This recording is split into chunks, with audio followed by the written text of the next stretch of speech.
nandito na naman si Inday sa kusina at busy na naman. Ang dami ko na naman lulutuin, guys. Ayan, tingnan nyo naman, ang dami kong niready. Nalinis ko na to, guys. So, ayan. Tingnan nyo naman kung gaano kataba at kalusog ang aking lulutuin gulay. Ito ay mapait, kuchay. Ayan, ang kuchay ng Taiwan.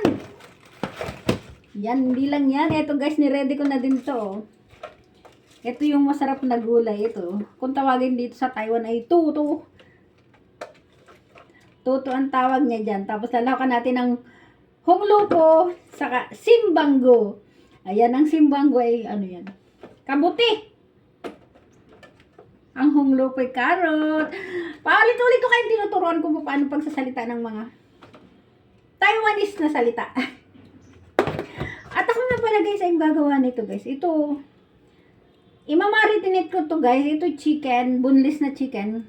Kasi babaunin ito ng aking matandang dalaga sa school. Lagi siyang nagtatrabaho kasi yun. Araw-araw may baon. Kaya ito, imamarinate ko siya. Tapos, piprito ko siya mamaya. Imamarinate ko yan. At ito ay 1 linggo niyang babaunin. Ganun. Ganun siya katipid. Ganun katipid ang mga Taiwanese, guys. Kaya naman sobrang yaman ang mga Taiwanese kasi nga ang tagipid nila. Kaya alam nyo, guys, marami akong natutuhan, and inshallah, I hope one day ay magiging mayaman din ako katulad nila. Kasi ako isa na ngayong ganap na kuripot. Ayan. At ito nga pala yung talagang lulutuin kong karning ulam namin, guys. Giniling na baboy yan, oh. Lalahakan natin ito. Ito, guys, ay ano lang, parang tofu lang yan. Tofu. So, ayan, ang ilalawak natin dyan ay eto. Tofu din yan. Ay, yan, may mali pa yan, ha. Tapos ito, yung cucumber. Yan, cucumber yan. Hihiwain natin yan. Tapos ihahalo natin dyan. Mamaya pa ako magluluto, pero piniprepare ko lang para mamaya ay ano na ako, ready na sa pagluluto kasi nga may live pa ako, di ba? So, yun na nga, guys. Ang gagawin ko ngayon ay hihiwain ko na to. Ito yung hihiwain natin ngayon to. Ayan, hihiwain na natin. Mag-ingit yung kamay mo, Inday, at baka matusok. Delikado. Hihiwain lang natin siya ng ano, ng mapino, kasing ano ng hiwa ng giniling. Yan. Tofu lang ito din, guys. Kung ano-ano lang ginagawa nila para ano. O, diba?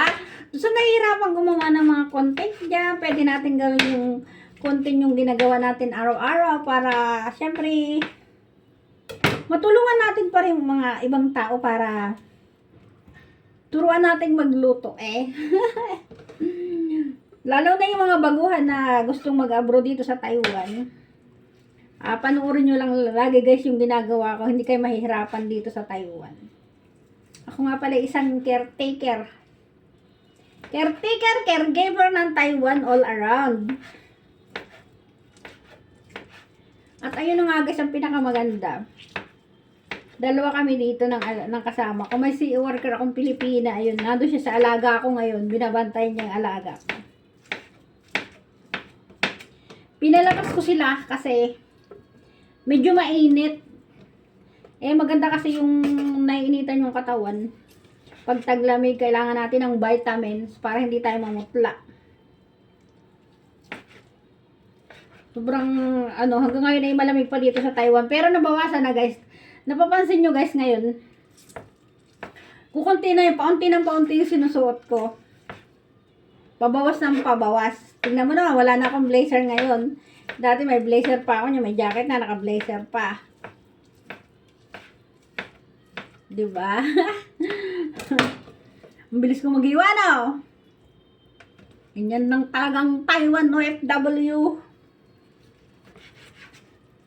Ayan, gusto ko lang talaga, guys, ay may maipos ako araw-araw para masaya.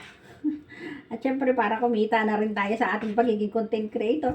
Nakatulong ka na sa kapwa, nakapag-tutorial ka na, kumikita ka pa. O, di ba?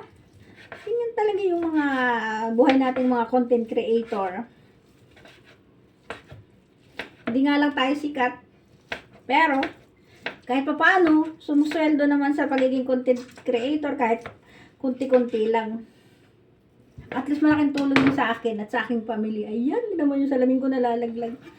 Pinagawa ko to sa Pilipinas ay may maluwag ang pagkakagawa. Ako talagang shout out sa nagawa ng salamin ko talaga na yun. Ang mahal-mahal ang pagkakagawa ay maluwag. Akala siguro ang laki-laki ng mukha ko. Kasalanan ko rin kasi nagmamadali ako nung time na yun. Kaya may balak ako ditong ipaayos itong salamin ko na to talaga, guys. Kasi may time na nalalaglag talaga. Pero ang ganda nito, promise. Maganda lalo siya pag pag ikaw ay maggagawa ng hahawak ka ng gadget. Ayan, oh. Paghahaluin natin yan mamaya, guys, igigisa ko yan. Ihalo natin to, di ba? Kasing dami yan ng karni, no? 2 balot na karni yan. O, di ba? O, isa-santabi muna natin ito. Ito naman ang hihiwain natin. Ito, simbanggo, tapos hunglupo. Hugasan muna natin to. Yan. Tignan lang paghihiwa, guys. Dali lang siya.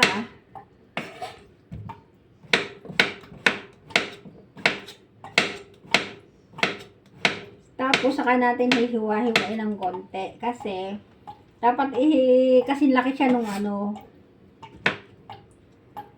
nung gulay na kasama. Pwedeng pagtatluhin. O, ayan.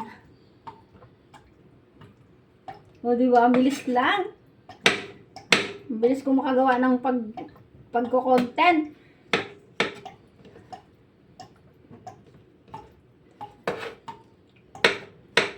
O, diba? Masayang-masaya si Inday. Okay lang yan, maging masaya.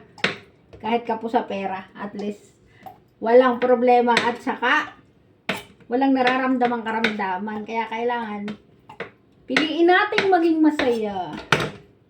Huwag tayong magpaka-stress sa mga walang kwentang bagay.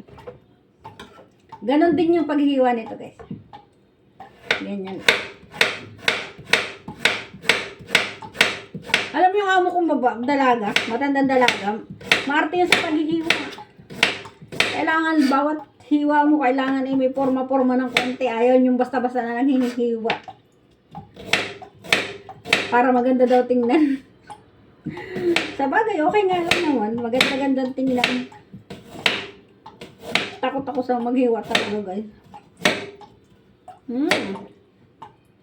Tapos, ganun din lang ang gagawin natin. Hatiin lang natin sa gitna. Pag malaki, pag 3 hati, ayan. Ganun kabilis. Oh, bilis lang.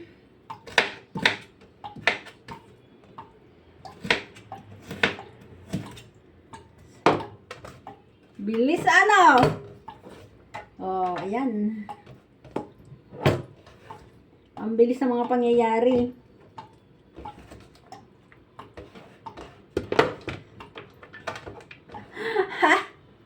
Okay, isang tabi muna natin to, tapos mag-imamarinate tayo kasi para malasa yung pagkain ng amo ko. At itong gulay na to, mamaya ko to hihiwain paglulutuin ko na kasi huhugasan ko pa yan ng 2 beses bago ko hiwain.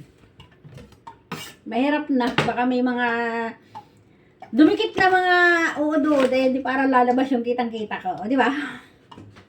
So ayun na nga, guys, tayo ng pang-marinate doon sa kailangan natin ng bawang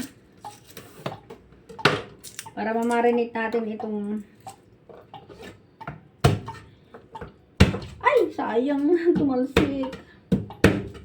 Saan naman?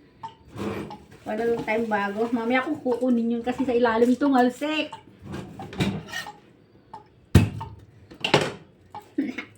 Nandito lang lahat ng... Ang ganda ng ano namin, guys. Yung aming, ano, to. Yung mga cabinet ng kitchen. Pero sa bahay, oh. Alam nyo guys, yung cabinet ng kitchen ko sa bahay, sobrang ganda din. Kaya, tuwan-tuwa ako pag nakikita ko yung mga cabinet ko dun. Pero kulang pa. Sa taas lang meron. Sa baba ay wala pa. One day may ipagawa ko din yun. Siyempre, nag-iipon-ipon pa tayo. Wala tayong mga pira. Dahil maraming mga pinaglaanan, maraming binayaran, maraming binigyan, maraming tinulungan. Ayun. Ganyan talaga ang buhay ng OFW. Pero at least naman guys, kahit pa paano ay may nare-ready na akong utay-utay na para sa pagtanda ko ay meron na akong hindi na ako magugutom sa Pilipinas. At ako ay nakapag pundar na kahit pa paano. Ayun, mamarinate natin sa bawang. Para masihan naman yung aking amo. Yan natin ang paminta.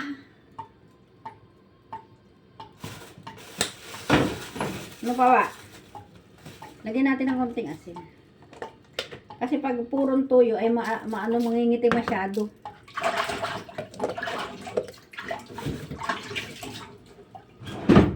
Sorry naman. Tapos, toyo.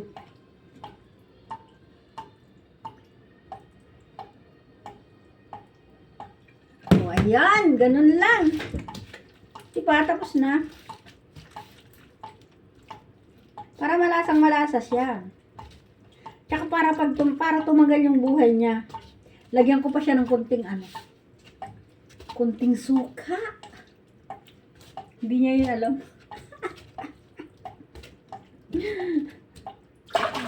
Lagyan natin. Para tumagal ang buhay. Kasi 1 linggo niya ito kakainin pagkaluto. Ama na yun, isang ganun, isang patak.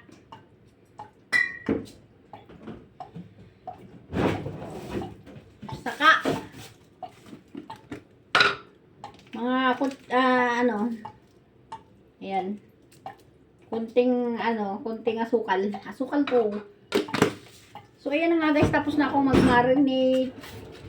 Ayan, ilalagay ko to sa rep kasi mamayang gabi ko pa to lulutuin, mamayang hapon.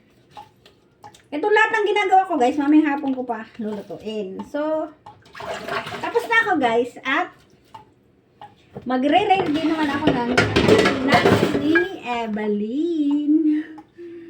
Ito yung pangtanghalian namin. Magagawa kong bola-bola. Ayan o, naka-ready na yan. Magagawa ko ng bola-bola. O diba, ang madiscarding Taiwan OFW. Ang madiscarding Inday ng Taiwan. O ayan, maraming salamat sa inyong walang sahong panonood. At sana may natututunan kayo sa araw-araw kong ginagawa. At syempre, kung gusto nyo mapanood yung mga niluto ko, punta lang kayo sa aking Alicia Perrin Food Highlight. At syempre, pwede rin kayong bumisita sa aking YouTube channel na Alicia Bataray. Bye everyone! I love you! Bye-bye!